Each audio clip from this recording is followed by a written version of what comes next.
ನಮಸ್ಕಾರ. ಪ್ರಜಾರಾಜ್ಯ ಕನ್ನಡ ನ್ಯೂಸ್ಗೆ ಸ್ವಾಗತ. ನಾನು ರಾಮಗೌಡ ಪಾಟೀಲ್. ಸೌದಿ ಕುಟುಂಬ ಏನು ಎಚ್ಚರಿಕೆ ಕೊಡುತ್ತೆ ಸರ್? ಎಚ್ಚರಿಕೆ ಕೊಡುವಷ್ಟು ದೊಡ್ಡವರು ನಾವಲ್ಲ. ನಾವು ಜನಸಾಮಾನ್ಯರ ಮಧ್ಯದಲ್ಲಿ ಇರೋದು. ಅದಕ್ಕೆ ಏನು ಎಚ್ಚರಿಕೆ ಕೊಡಬೇಕು, ಅದಕ್ಕೆ ಏನು ಉತ್ತರ ಕೊಡಬೇಕು ನಮ್ಮ ಜನ ಕೊಡ್ತಾರೆ. ಅದಕ್ಕೆ ನಾವೇನೋ ಸೌದಿ ಕುಟುಂಬ ಏನು ಎಚ್ಚರಿಕೆ ಕೊಡುತ್ತೆ ಸರ್? ಎಚ್ಚರಿಕೆ ಕೊಡುವಷ್ಟು ದೊಡ್ಡವರು ನಾವಲ್ಲ. ನಾವು ಜನಸಾಮಾನ್ಯರ ಮಧ್ಯದಲ್ಲಿ ಇರೋದು. ಅದಕ್ಕೆ ಏನು ಎಚ್ಚರಿಕೆ ಕೊಡಬೇಕು, ಅದಕ್ಕೆ ಏನು ಉತ್ತರ ಕೊಡಬೇಕು ನಮ್ಮ ಜನ ಕೊಡ್ತಾರೆ. ಅದಕ್ಕೆ ನಾವೇನೋ ಏನು ಪ್ರತಿಭಟನೆ ಐತ್ರಿ ಇವತ್ತು? ಸಾಕಷ್ಟು ಸಾವಿರಾರು ಸಂಖ್ಯೆಯಲ್ಲಿ ಅಭಿಮಾನಿಗಳು ಭಾಗಿಯಾಗಿದ್ದಾರೆ. ಇವತ್ತು ಲೋಗೋ ಇನ್ ಕ್ರಾಶ್ ಮ್ಯಾಗಿದೆ. ಕಳೆದ 3 ದಿವಸ ಹಿಂದೆ ಅವ್ರ ಬೈಕ್ ಆಗಿರ್ತಕ್ಕ ಒಂದು ಷಡ್ಯಂತ್ರದ ವಿರುದ್ಧ 20-25 ವರ್ಷದಿಂದ ನಮ್ಮ ತಂದೆಯವರಿಗೆ, ನಮಗೆ ಕುಟುಂಬಕ್ಕೆ ಬೆಂಬಲವಾಗಿ ನಿಂತಿರ್ತಕ್ಕಂಥ ಅಗ್ನಿ ಮತಕ್ಷೇತ್ರದ ಪೂಜ್ಯ ರೈತ ಬಾಂಧವರು, ನಮ್ಮೆಲ್ಲರ ಅಭಿಮಾನಿಗಳು, ನಮ್ಮೆಲ್ಲರ ಹಿತೈಷಿಗಳು ಸೇರಿ ಸುಮಾರು 15,000ಕ್ಕಿಂತ ಅಧಿಕ ಜನ ಸೇರಿ ಇವತ್ತು ಆ ಷಡ್ಯಂತ್ರದ ವಿರುದ್ಧ ಮಾಡಿರ್ತಕ್ಕಂಥ ಪ್ರತಿಭಟನೆ. ಬಹುಶಃ ಇವತ್ತು ಸೇರಿರ್ತಕ್ಕಂಥ 16,000 ಜನರಿಗೆ ನಿಮ್ಮೆಲ್ಲರ ಸುದ್ದಿವಾಹಿನಿ ಮುಖಾಂತರ ಅವರ ಪಾದಗಳಿಗೆ ಹಣೆ ಹಚ್ಚಿ ಅವರೆಲ್ಲರಿಗೂ ಕೂಡ ತುಂಬಿರುವ ಧನ್ಯವಾದಗಳನ್ನ ನಮ್ಮ ಕುಟುಂಬದ ಪರವಾಗಿ ಸಂದರ್ಭ ಸಲ್ಲಿಸಲಿಕ್ಕೆ ಬಯಸ್ತೀನಿ. ಅಲ್ಲ, ಈಗ ಪ್ರಮುಖವಾಗಿ FIR ದಾಖಲಾಗಿರುವಂಥದ್ದು ತಮ್ಮ ತಂದೆ ವಿರುದ್ಧ ಹಾಗೂ ತಮ್ಮ ವಿರುದ್ಧ. ಬೆಳಗ್ಗೆ ನನಗೂ ಕೂಡ ಸುದ್ದಿ ಬಂತು. ನಿನ್ನೆ ಸಾಯಂಕಾಲ ಮೊನ್ನೆ ನಡೆದಿರ್ತಕ್ಕಂಥ ಘಟನೆಯಲ್ಲಿ ತಂದೆಯವ್ರ ಮೇಲೆ, ನನ್ನ ಮೇಲೆ FIR ದಾಖಲಾಗಿರ್ತಕ್ಕಂಥದ್ದು. ಇನ್ನೂ ನನಗೂ ಕೂಡ ಯಾವುದೇ ಥರದ FIR ಕಾಪಿ ಆಗಲಿ, ನೋಟಿಸ್ ಆಗಲಿ ಬಂದಿಲ್ಲ. ಇವತ್ತು ನಾಳೆ ಬಂದರೆ ಖಂಡಿತವಾಗಿ ನಾವು ಕಾನೂನಿಗೆ ಗೌರವ ಕೊಡ್ತೀವಿ. ಅಧಿಕಾರಿಗಳಿಗೆ ನಿಷ್ಪಕ್ಷಪಾತವಾಗಿ ತನಿಖೆ ಆಗಬೇಕು. ಈ ನಡೆದಿರ್ತಕ್ಕಂಥ ಘಟನೆ ಹಿನ್ನೆಲೆಯಲ್ಲಿ ಯಾರಿದ್ದಾರೆ, ಯಾರು ಇವತ್ತು ಇದನ್ನು ಪ್ರಚೋದನೆ ನೀಡಿ ನಮ್ಮನೆಗೆ ಅವರನ್ನು ಕಳಿಸಿದ್ರು, ಈ ಘಟನೆ ಆಗಲಿಕ್ಕೆ ಹಿನ್ನೆಲೆಯಲ್ಲಿ ಯಾರು ಬರುತ್ತೇವೆ,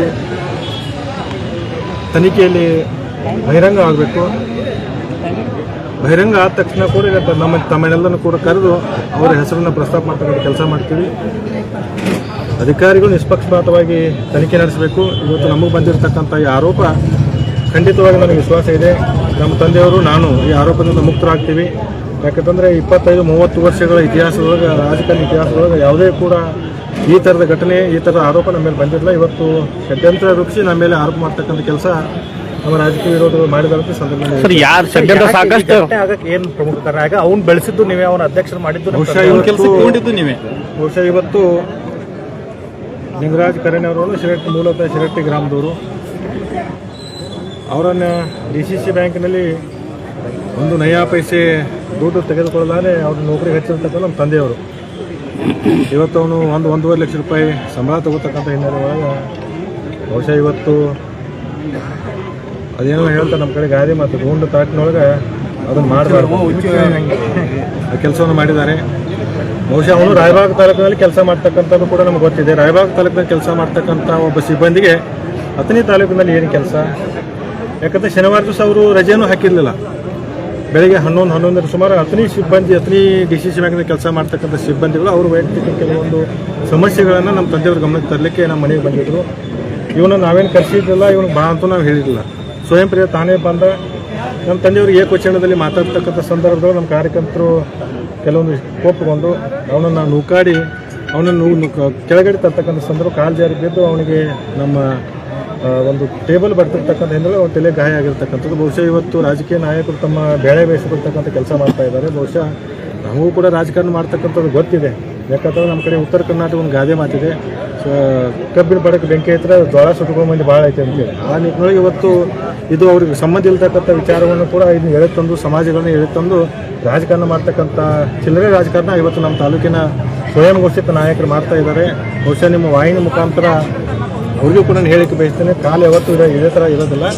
ನಾಳೆ ನಿಮಗೂ ಕೂಡ ಇಂಥ ಆಪಾದನೆಗಳು ಬರ್ಬೋದು. ಅಥವಾ ದಯವಿಟ್ಟು ರಾಜಕಾರಣ ಮಾಡ್ತಕ್ಕಂಥ ಸಂದರ್ಭ ರಾಜಕಾರಣ ಮಾಡಿ ಇಲ್ಲ ಸಲ್ಲದ ಆರೋಪಗಳನ್ನ ಮಾಡಿ ಅವಾಜಿ ಶಬ್ದಗಳನ್ನು ನಿಂದನೆ ಮಾಡೋದಾಗಲಿ, ಏಕವಚನ ಮಾತಾಡ್ತಕ್ಕಂಥದ್ದು ಬಹುಶಃ ನಿಮಗೆಲ್ಲರೂ ಕೂಡ ಶೋಭೆ ತರ್ತಕ್ಕಂಥದ್ದಲ್ಲ. ಇವತ್ತು ಲಿಂಗರಾಜ್ ಕರೇಣ್ ಅವರು ಇವತ್ತೇನು ನಮ್ಮ ಮೇಲೆ ಆಪಾದನೆ ಮಾಡಿದ್ದಾರೆ, ಬಹುಶಃ ಈ ಆಪಾದನೆಗಳು ನಾವು ಮುಕ್ತರಾಗಿ ಬರ್ತೀವಿ. ರಿಪಬ್ಲಿಕ್ ಆಫ್ ಅತನಿ ಮಾಡಲು ಹೊಟ್ಟಿದ್ದಾರೆ ಸೌದಿ ಅವರು ಅಂತ ಹೇಳಿ ಸರ್ ಕುಮಟಳ್ಳಿ ಅವರು ಆರೋಪ ಮಾಡ್ತಾರೆ. ನಾನು ಕೂಡ ತಮ್ಮ ಮಾಹಿತಿಯನ್ನು ಗಮನಿಸಿದೆ. ಬಹುಶಃ ಕುಮಟಳ್ಳಿ ಅವರು ರಾಜಕೀಯ ಹಿನ್ನೆಲೆಯನ್ನು ಮರ್ತಿದ್ದಾರೆ ಅಂತ ತಮ್ಮ ಮಾಹಿತಿ ಮುಖಾಂತರ ಕುಮಟಳ್ಳಿ ನಾನು ಕೇಳಕ್ಕೆ ಬಯಸ್ತೀನಿ. ಅತನಿ ನಗರದಲ್ಲಿ ಲಕ್ಷ್ಮಣ ಹೆಗಡೆ ಅಂತ ಒಬ್ಬರು ಎಕ್ಸೈಸ್ ಇನ್ಸ್ಪೆಕ್ಟರ್ ಇದ್ರು. ಇತಿಹಾಸ ನನಗೆ ಬಹಳ ಅರಿವಿಲ್ಲ, ಯಾಕಂದ್ರೆ ನಾವು ಶಾಲೆಗೆ ಹೋಗ್ತಕ್ಕ ಸಂದರ್ಭದೊಳಗೆ ನಮ್ಮ ಟೀಚರ್ಗಳು ಹೇಳ್ತಿದ್ರು ಏನು ತಿಳಿಬೇಕಂದ್ರೆ ಕೇಳಿ ತಿಳ್ಕೋರಿ ಅಂತ ಹೇಳಕ್ಕೆ. ನಾವು ಕುಮಟಳ್ಳಿ ಅವರು ಹಿರಿಯರದರು, ಅವರೇನೋ BE ಮಾಡ್ಯಾರಂತ, ಇಂಜಿನಿಯರ್ ಅದಾರಂತ. ಕುಮಟಳ್ಳಿ ಅವ್ರು ನಾನು ಕೇಳಕ್ಕೆ ಬಯಸ್ತೀನಿ. ಅತನಿಯನ್ನ ಬಿಹಾರ್ ಮಾಡ್ಲಕ್ಕೆ ಕೊಟ್ಟಾರು, ರಿಪಬ್ಲಿಕ್ ಮಾಡ್ಲಕ್ಕೆ ಕೊಟ್ಟಾರು ಅಂತ ಏನು ಇವತ್ತಿನ ದಿವಸ ಐತಿ ಕುಮಟಳ್ಳಿ ಅವ್ರು ಹೇಳಿದಾರಲ್ಲ, ಕುಮಟಳ್ಳಿ ಅವ್ರು ನಾನು ಕೇಳಕ್ಕೆ ಬಯಸ್ತೀನಿ. ನಿಮಗೆ ಅಪಾರವಾದ ಜ್ಞಾನ ಇದೆ, ನೀವು ಇಂಜಿನಿಯರ್ ಇದ್ರಪ್ಪ, ನನಗೆ ಇತಿಹಾಸ ಗೊತ್ತಿಲ್ಲ. ಲಕ್ಷ್ಮಣ ಐಗಳೇನವರೊಬ್ಬ ಕೊಲೆ ಆಯ್ತು ಅತನಿಯವರು. ಅವ್ರ ಕೊಲೆಯನ್ನ ಹೆಂಗಾಯ್ತು, ಅವ್ರ ಸಾವು ಹೆಂಗಾಯ್ತು, ಆ ಇತಿಹಾಸನ ಬಿಚ್ಚಿಡ್ತಕ್ಕಂಥ ಇತಿಹಾಸನ ಮಂತ ಯುವಕ ತೀರಿಸ್ಕೊಡ್ತಕ್ಕಂಥ ಕೆಲಸ ಕುಮಟಳ್ಳಿಯವರು ತಾಕತ್ತಿದ್ರೆ ಮಾಡ್ತಾರೆ. ಬಹುಶಃ ಅವರಿಗೆ ಆ ಇತಿಹಾಸ ಗೊತ್ತಿರ್ಲಿಕ್ಕಂದ್ರೆ ಅವ್ರ ಗುರುಗಳನ್ನ ಹೋಗಿ ಕೇಳ್ಕೊಂಡು ಬಂದ್ರೆ ಅದು ಇತಿಹಾಸ ಎಲ್ಲರಿಗೂ ಗೊತ್ತಾಗ್ತೈತಿ ಅನ್ನೋ ಮಾತ್ರ ಕೂಡ ಸಂದರ್ಭ ನಾನು ಹೇಳಕ್ ಬಯಸ್ತೇನೆ. ಇನ್ನೊಂದು ಪ್ರಮುಖವಾಗಿ ಅವರು ಆರೋಪ ಮಾಡ್ತಿರೋ ತಮ್ಮ ಅಳಿಯನ್ನು ಏನು ವರ್ಗಾವಣೆ ಆಯ್ತು, ವರ್ಗಾವಣೆ ವಿರುದ್ಧ ನಮ್ಮ ಮಾವನ ವರ್ಗಾವಣೆ ಆದ ಸಂದರ್ಭದೊಳಗೆ ಶಿಫ್ಟಾಗಿ ಮಾಡ್ತಾರೆ. ನೋಡಿ, ನಮ್ಮ ಮಾವ DCC ಬ್ಯಾಂಕ್ ಒಬ್ಬ ಸಿಬ್ಬಂದಿ, ಅವ್ನು ನೌಕರಿ ಐತಿ. ಇವತ್ತು ಅವ್ನು ಅತನಿಯಾಗಾದ್ರೂ ನೌಕರಿ ಮಾಡಬೇಕು, ಅದು ಚಿಕ್ಕೋಡಿಯಾಗಾದ್ರೂ ಮಾಡಬೇಕು, ನಿಪ್ಪಾಣಿಯಾಗಾದ್ರೂ ಮಾಡಬೇಕು, ಬೈಲೊಂಗಲಾದ್ರೂ ಮಾಡಬೇಕು, ಬೆಳಗಾವಿ ಆದ್ರೂ ಮಾಡಬೇಕು, ಖಾನಾಪುರ ಆದ್ರೂ ಮಾಡಬೇಕು, ಸವದತ್ತಿ ಆದ್ರೂ ಮಾಡಬೇಕು, ಕಾಗವಾಡ ಆದ್ರೂ ಮಾಡಬೇಕು, ಎಲ್ಲಿಯಾದ್ರೂ ಕೂಡ ಅವ್ನು ನೌಕರಿ ಮಾಡಬೇಕಾದ್ರೆ. ಯಾಕಂತಂದ್ರೆ ಸುಮ್ಮನೆ ಇದು ಷಡ್ಯಂತ್ರ ರೂಪಿಸಿ ಇದನ್ನ ಅಪಾದನೆಯ ಮೇಲೆ ತರಬೇಕು, ಅದನ್ನು ಈ ಥರ ಹಳ್ಯಾನ್ ಟ್ರಾನ್ಸ್ಫರ್ ಆಯ್ತು, ಶೀಟ್ ಆದ್ರೂ ವತಿಯಿಂದ ಜೋಡಿಸುವಂಥ ಕೆಲಸ ಚಿಲ್ಲರೆ ರಾಜಕಾರಣ ಮಾಡತಕ್ಕಂಥದ್ದು ಬಹುಶಃ ಅವ್ರು ಶೋಭೆ ತರ್ತಕ್ಕಂಥದ್ದಲ್ಲ. ಅದಕ್ಕೆ ಈ ಸಂದರ್ಭದೊಳಗೆ ನಮ್ಮ ತಾಲೂಕಿನ ಎಲ್ಲ ಜನರಿಗೆ ನಾನು ಒಂದೇ ಮಾತು ಹೇಳಕ್ಕೆ ಬಯಸ್ತೀನಿ, ಈ ಆರೋಪದಲ್ಲಿ ನಾವು ಯಾವುದೇ ಥರದ ಹೊಗಳಿಲ್ಲ. ಇದೊಂದು ಸುಳ್ಳು ಆರೋಪ, ಇದೊಂದು ಷಡ್ಯಂತ್ರ, ರಾಜಕೀಯ ಪ್ರೇರಿತವಾಗಿರ್ತಕ್ಕಂಥ ಷಡ್ಯಂತ್ರ ಇವತ್ತು ನಮ್ಮ ಮೇಲೆ ಬಂದದ. ಇವತ್ತು ಆರೋಪ ಮುಕ್ತರ ನಾವು ಹೊರಗೆ ಬರ್ತೀವಿ, ಯಾರೂ ಕೂಡ ಎದೆಗೊಂತಕ್ಕಂಥ ಕೆಲಸ ಮಾಡಬಾರ್ದು. ನಿಮ್ಮ ಜೊತೆಗೆ ನಾವು ಯಾವತ್ತೂ ಕೂಡ ಇರ್ತೇವೆ. 25-30 ವರ್ಷದಲ್ಲಿ ನಿಮ್ಮ ಸೇವೆಯನ್ನು ಮಾಡಿದ್ದೀವಿ, ನಿಮ್ಮ ಜೊತೆಗೆ ಇದ್ದೀವಿ, ಮುಂದೆಯೂ ಕೂಡ ನಿಮ್ಮ ಜೊತೆ ನಿರಂತರವಾಗಿರ್ತೀವಿ. ಈ ಕ್ಷೇತ್ರದ ಅಭಿವೃದ್ಧಿಗೆ ನಾವು ಬದ್ಧರಾಗಿರ್ತೀವಿ. ಇಂಥ ಕ್ಷುಲ್ಲಕ ರಾಜಕಾರಣಕ್ಕೆ ನಾವು ಕಿವಿಗೊಡೋದಿಲ್ಲ. ಇದು ಶಿವಯೋಗದ ನೆಲ, ಸಿದ್ದೇಶ್ವರನ ನೆಲ. ಇಲ್ಲಿ ಗೂಂಡಾಗರ್ದಿ ರಾಜಕಾರಣ ಅಥವಾ ಸುಳ್ಳು ಆರೋಪಗಳು, ಕ್ಷುಲ್ಲಕ ರಾಜಕಾರಣ ಈ ನೆಲದಲ್ಲಿ ನಡೆಯೋದಿಲ್ಲ. ಇದು ಬಹಳ ದಿವಸ ಹೋಗೋದಿಲ್ಲ. ಅದಕ್ಕೆ ಬರುವಂಥ ನಿರ್ಮಾಣಗಳು ಸತ್ಯಾಸತ್ಯತೆ ಖಂಡಿತವಾಗಿಯೂ ನಾಡಿನ ಜನತೆ ಅದಕ್ಕೆ ಬರ್ತದೆ ಅನ್ನೋ ಮಾತನ್ನು ಕೂಡ ಈ ಸಂದರ್ಭದಲ್ಲಿ ಹೇಳಕ್ಕೆ ಬಯಸ್ತೇನೆ. ಸಾಕಷ್ಟು ರಮೇಶ್ ಜಾರಕಿಹೊಳಿ ಅವರು ಸಾಕಷ್ಟು ತಮ್ಮ ಮೇಲೆ ಆರೋಪ ಮಾಡ್ತಿದ್ರು ಸರ್, ಕಳೆದ ಬಾರಿ DCC ಬ್ಯಾಂಕ್ ಸಂದರ್ಭದಲ್ಲಿ. ಈಗ ತಮ್ಮ ಬೆಂಬಲಿಗರು ಕೂಡ ಸಾಕಷ್ಟು ಜನ ಆರೋಪ ಸಂದರ್ಭದಾಗ ಹೇಳ್ತಿದ್ರು ಸರ್. ನಂದೇಶ್ವರ ಫಸ್ಟ್ ಬಂದ ತಕ್ಷಣ ನಾವು ತೆಗೆಯೋದು ನಂದೇಶ್ವರನ. ಈಗ ಎಲ್ಲ ಒಂದು ಕಡೆ ಉದ್ದೇಶಪೂರ್ವಕವಾಗಿ ರಾಜಕಾರಣ ನಡೀತಾ ಇದೆ. ಅದೇ ಉದ್ದೇಶಪೂರ್ವಕ ರಾಜಕಾರಣ ಇದು ಇವತ್ತಿನ ಸುಮಾರು ವರ್ಷ ನಡೀತಾ ಇದೆ. ಇವತ್ತು ತಾವೇನು ಹೆಸರು ಹೇಳಿದ್ರಲ್ಲ, ನಾಯಕರು ಖಂಡಿತ ಸಾಕಷ್ಟು ಮಂದಿ ನಮ್ಮ ಮೇಲೆ ಆಪಾದನೆ ಮಾಡಿದ್ದಾರೆ, ಟೀಕೆ ಮಾಡಿದ್ದಾರೆ, ಅನೇಕ ಅಸಾಂವಿಧಾನಿಕ ಶಬ್ದಗಳನ್ನು ಬಳಸಿದ್ದಾರೆ. ನಂದೇಶ್ವರನ ಬದಲಾಯಿಸಿದಂತೂ ಕೂಡ ಹೇಳಿದ್ದಾರೆ. ಇವತ್ತು ಅವರು ವರ್ಗಾವಣೆ ಆಗಿದೆ. ಬಹುಶಃ ಇದರಿಂದ ಯಾವುದೇ ಥರದ ತೊಂದರೆ ಆಗಿದೆ. ಯಾಕಂತಂದರೆ ಆನೆ ಸಾಕಿದ್ವಿ ಅಂದ್ರೆ ಮಾವತ್ತು ಇಲ್ಲದೆ ಇದ್ರೂ ಕೂಡ ಸಾಕಬೇಕು, ಮಾವತ್ತು ಇದ್ರೂ ಕೂಡ ಸಾಕಬೇಕು. ಆನೆ ಸಾಕಿದ್ವಿ. ಇವತ್ತು DCC ಬ್ಯಾಂಕ್ ಮುಖಾಂತರ ಸೊಸೈಟಿಗಳನ್ನು ಬೆಳೆಸಿದ್ವಿ. ಸುಮಾರು 122 ಸೊಸೈಟಿಗಳು ಮಾಡಿ DCC ಬ್ಯಾಂಕ್ನೊಳಗೆ ನಮ್ಮ ಪರವಾಗಿ ನಿಂತು ನಮಗೆ ಮತ ಚಲಾಯಿಸಿ ಆ ಎಲ್ಲ ಸಹಕಾರಿ ಸಂಘಗಳನ್ನು ಉಳಿಸ್ಬೇಕಂತ ಬೆಳೆಸಬೇಕು ಸರ್. ಏನೋ ಷಡ್ಯಂತ್ರ ಸರ್, ಸಾಕಷ್ಟು ಷಡ್ಯಂತ್ರ. ಯಾಕಂದ್ರೆ ಎಪೆಕ್ಸ್ ಬ್ಯಾಂಕ್ ವಿರುದ್ಧ ಕೂಡ ತಮ್ಮ ತಂದೆಯವ್ರನ್ನ ತೆಗೆದ್ರು.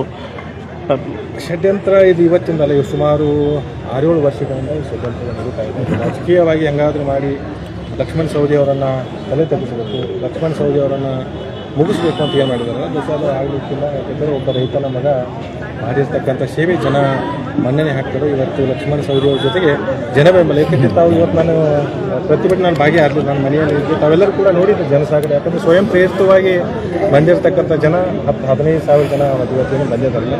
ಬಹುಶಃ ಕಳೆದ 23ನೇ ಇಸ್ವಿಯಲ್ಲಿ ಕೂಡ ಜನ ಉತ್ತರ ಕೊಟ್ಟಿರ್ತಕ್ಕಂಥದ್ದು ಕೂಡ ರಾಜ್ಯದ ಜನ ನೋಡಿದ್ದಾರೆ. ಬರುವಂಥ ದಿನಮಾನವೂ ಕೂಡ ಇನ್ನೂ 10 ಹಲವು ಕೆಲಸ ಮಾಡ್ತೀವಿ, ಇನ್ನೂ 10 ಹಲವು ಅಭಿವೃದ್ಧಿ ಕೆಲಸಗಳನ್ನು ಮಾಡಿ ಜನರ ಮನಸ್ಸನ್ನು ಗೆಲ್ತಕ್ಕಂಥ ಕೆಲಸ ಮಾಡಿದ್ವಿ. ಅತನಿ ಕ್ಷೇತ್ರವನ್ನು ಮಾದರಿ ಕ್ಷೇತ್ರವನ್ನಾಗಿ ಮಾಡೋಕ್ಕೆ ಖಂಡಿತವಾಗಿ ನಾವು ಪ್ರಾಮಾಣಿಕ ಪ್ರಯತ್ನ ಮಾಡ್ತೀವಿ. ಬಹುಶಃ ಅತನಿ ಕ್ಷೇತ್ರದಾಗ ಹೊರಗಿನವ್ರು ಯಾರು ಬಂದರೂ ಕೂಡ ಇಲ್ಲಿ ಅವರ ಬ್ಯಾಳಿ ಬೇಯೋದಿಲ್ಲ ಮಾತ್ರ ಕೂಡ ಸಂದರ್ಭದಲ್ಲಿ ಹೇಳಿ ಬಯಸ್ತೀನಿ. ಕೊನೆಯದಾಗಿ ಷಡ್ಯಂತ್ರ ಮಾಡೋರಿಗೆ ಏನು ಎಚ್ಚರಿಕೆ ಕೊಡ್ತಾರೆ ಸೌದಿ ಕುಟುಂಬ, ಏನು ಎಚ್ಚರಿಕೆ ಕೊಡುತ್ತೆ ಸರ್? ಎಚ್ಚರಿಕೆ ಕೊಡುವಷ್ಟು ದೊಡ್ಡವರು ನಾವಲ್ಲ. ನಾವು ಜನಸಾಮಾನ್ಯರ ಮಧ್ಯದಲ್ಲಿ ಇರೋದು.